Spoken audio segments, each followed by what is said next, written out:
Hippo నగర పునీత Augustine, Saint Augustine, bishop, శ్రీసభ పండితుడు, ముద్రాపకుల పాలక పునీతుడు. క్రీస్తు శకం 350 నుండి 430 వరకు జీవించారు. ఆగస్టిన్ వారికి పునీత పట్ట కట్టబెడుతూ 1వ లియో జగద్గురువులు పునీత అగస్టిన్ వారి పండుగను ప్రత్యేక గౌరవంతో ఒక అపోస్తలునికి ఇవ్వాల్సిన ప్రాముఖ్యతతో జరుపుకోవాలి. తరతరాల వరకు కథోలికలు, అన్యులకు అందరికీ సమానంగా వీరి రచనలు మంచి ప్రేరణ, స్ఫూర్తిని అందిస్తాయని అన్నారు. ఆగస్టిన్ గారు ఉత్తరాఫ్రికాలో గల హిప్పో నగర పీఠం నుమిదియా మండలంలో తగాస్టే అనబడు చిన్న పట్టణంలో క్రీస్తు శకం 354 నవంబర్ 13న తొలి సంతానంగా జన్మించారు. ఇందులో అంత ధనవంతులు కారు, కానీ ఉన్నత కుటుంబమే. తండ్రి పేరు పెట్రిషియస్, అన్యుడు, కోపిస్టి, కానీ ఉత్తమ క్రైస్తవ ఇల్లాలి వల్ల తన మరణానికి చాలా ముందే తూము ఆపాదించుకొని జ్ఞానస్నానం పొందాడు. ఈయన భార్య అనగా అగస్టిన్ గారి తల్లి పేరు మోనికా. ఈమె భర్తకు ఉత్తమ ఇల్లాలే గాక తమ పిల్లలకు ఆదర్శ తల్లి. ఈమె పునీతురాలు కూడా. వీరికి అగస్టిన్, నవజియస్ అనే కొడుకులు, పెర్పుతువా అనే కూతురు కూడా కలిగారు. ఆగస్టిన్ తన బాల్యం, నిలకడలేని యవ్వనం, స్వీయ పరివర్తన, తల్లి మరణోదంతం గురించి పాపోచ్చరణలు అనే తన ఆత్మకథలో రాసుకొచ్చారు. బ్రతుకులు, ప్రవర్తన గురించి ఆసక్తి కనబరిచే వ్యక్తి తనను తాను సంస్కరించుకోవడానికి ఎందుకు జాగ్రత్త పడడు? ఒక పాపాత్ముల ఎడల దైవం చూపే కనికరం గుర్తించాలి. తాను ఉన్న స్థితి కంటే గొప్పవాడిని ఎవరూ తలంచరని గ్రహించాలి అని అనుభవజ్ఞుడు రాశారు. ఆగస్టిన్ తన 12 ఏళ్ల ప్రాయంలో మదోరా పట్టణంలోని ఒక రోమన్ వ్యాకరణ పాఠశాలలో చేర్పించబడ్డారు. లాటిన్ భాష బాగా నేర్చుకున్నాడు, కానీ గ్రీకు భాష నేర్వడంలో వెనుకబడ్డాడు. 16వ ఏట తగాస్టేకు తిరిగి వచ్చాడు. ఇక అగస్టిన్ గారికి చెడ్డ స్నేహితులు దాపురించారు. దుర్వ్యసనాలతో విచ్చలవిడిగా తిరగడం ఎక్కువైంది. వీరిని సంస్కరించాలని తండ్రి ఆకాంక్ష, కానీ అంత తీరిక, పట్టింపు చూపలేదు. వైరము, మోహము, క్రోధము, మనోవికారాలను అణిచివేయమని తల్లి బుద్ధిమాటలు పలికింది. పదే పదే ప్రభువును ప్రార్థించింది. ఇంతలో తండ్రి గతించగా ఒక ధనవంతుని ఆర్థిక సహాయంతో కర్తానీ నగరంలో పెద్ద చదువులకే వెళ్ళాడు. ఇక్కడ మానసికంగా బాగా ఎదిగాడు. సాహితీ విద్యలో మొదటివారుగా నిలిచారు.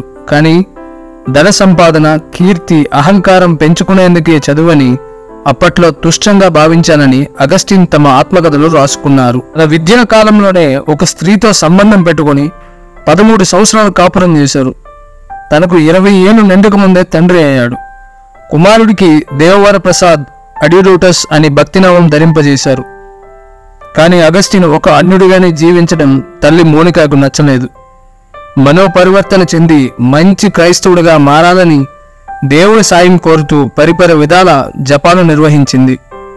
అగస్టిన్ గారు తమ సాక్ష్యాల పుస్తకంలో, దేవా, ఆమె నా కోసం మరీ మరీ నిన్ను ప్రార్థించింది అని వ్రాశారు. ఆగస్టిన్ గారు సుప్రసిద్ధ గ్రంథకర్తలైన వర్జిల్, వర్రో, సిసిరో రచనల్ని చదివి సంతృప్తి పడక వేదశాస్త్రాలు చదవడం మొదలుపెట్టారు. ఆ తర్వాత తగాస్టే, కర్తానీయ పట్టణాల్లో 9 సంవత్సరాలు సాహిత్యం, వ్యాకరణ శాస్త్రాల విద్యాలయాల్ని నడిపారు. మోనికా గారు తమ దాపులోని బిషప్ గారికి తన గోడు వెళ్ళబోసుకుంది. అమ్మా, నీ పుత్రుని ప్రవర్తన కోసం నీవు రాల్చిన ఎన్నో నీటి చుక్కను వృధా కావు. నీ ప్రార్థనలు, ఉపవాసాలు, సుబోధలు అగస్టిన్ ఏనాటికైనా ఉత్తమ క్రైస్తవుని చేస్తాయి అని జోస్యం చెప్పారు. క్రీస్తు శకం 383లో అగస్టిన్ ఒంటరిగా ఇటలీలోని రోమ్ నగరానికి వెళ్లి అక్కడ పాఠశాల ప్రారంభించారు. కానీ ఆర్థిక లేమి వల్ల విఫలమయ్యారు. తరువాత ఇటలీ దేశంలోనే ఉన్న మిలానో నగరంలో ఒక ప్రసిద్ధ పాఠశాలలో సాహిత్య అధ్యాపకునిగా ఉద్యోగంలో చేరారు. ఇక్కడే పునీత బిషప్ అంబ్రోస్ గారితో పరిచయం ఏర్పడింది. వారి ఉపన్యాసాలు, సలహాలు అగస్టిన్ గారిలో మార్పుకు అంకురార్పణ చేశాయి.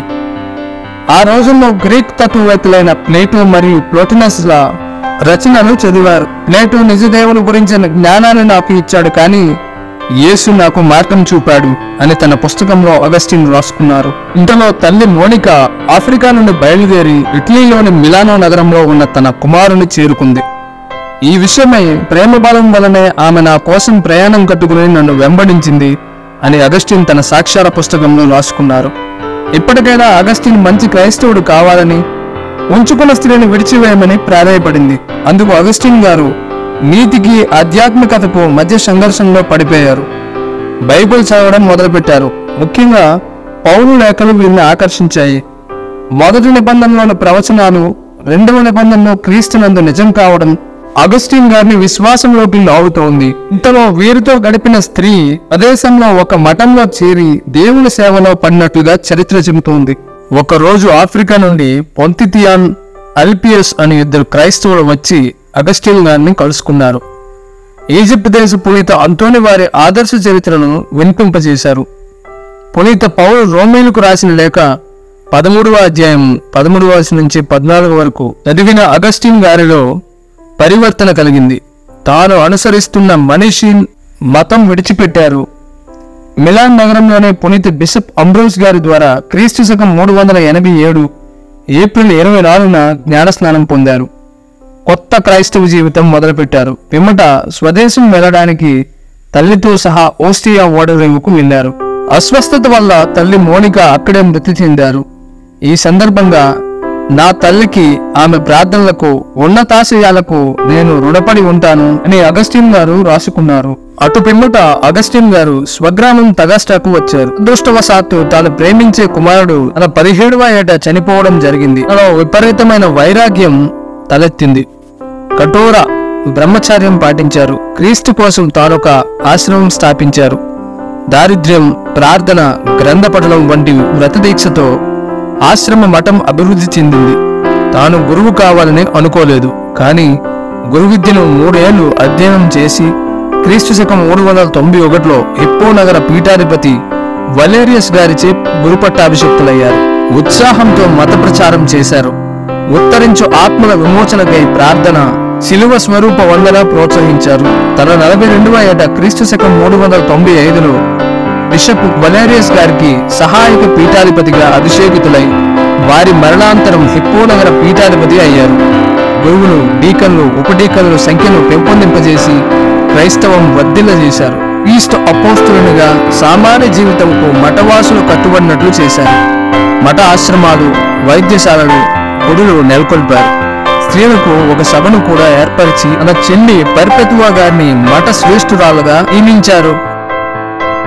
అగస్టిన్ గారు తమ క్రైస్తవులతో, మీరు లేకుండా నేను ఒక్కనే రక్షింపబడడం నాకు ఇష్టం లేదు అనేవారు. మరియు నేనెందుకు ఈ లోకంలో ఉన్నాను? క్రీస్తులో జీవించడానికి, నేను మీతో కలిసి వారితో జీవించడానికి. ఇదే నా సంపద, గౌరవం, ఆనందం అనేవారు. వీరికి పునీత జెరోమ్ గారితో పరిచయం ఏర్పడింది. ఆనాటి బలమైన మెనిషియం నాయకుడైన ఫెలిక్స్ తో బహిరంగ చర్చలో ఫెలిక్స్ ను ఓడించగా అతడు జ్ఞానస్నానం పొందినట్లు చరిత్ర చెబుతుంది. విగ్రహారాధికలలో పరివర్తన కలిగేలా బోధించారు. వారి కొరకై దేవుని పట్టణం గ్రంథం రచించారు.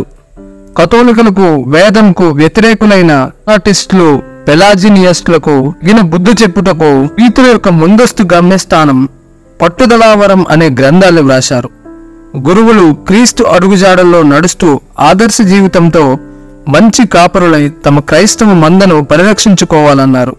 వీరు క్రీస్తు శకం 430 ఆగస్టు 28న తమ 76వ ఏట పరమపదించారు.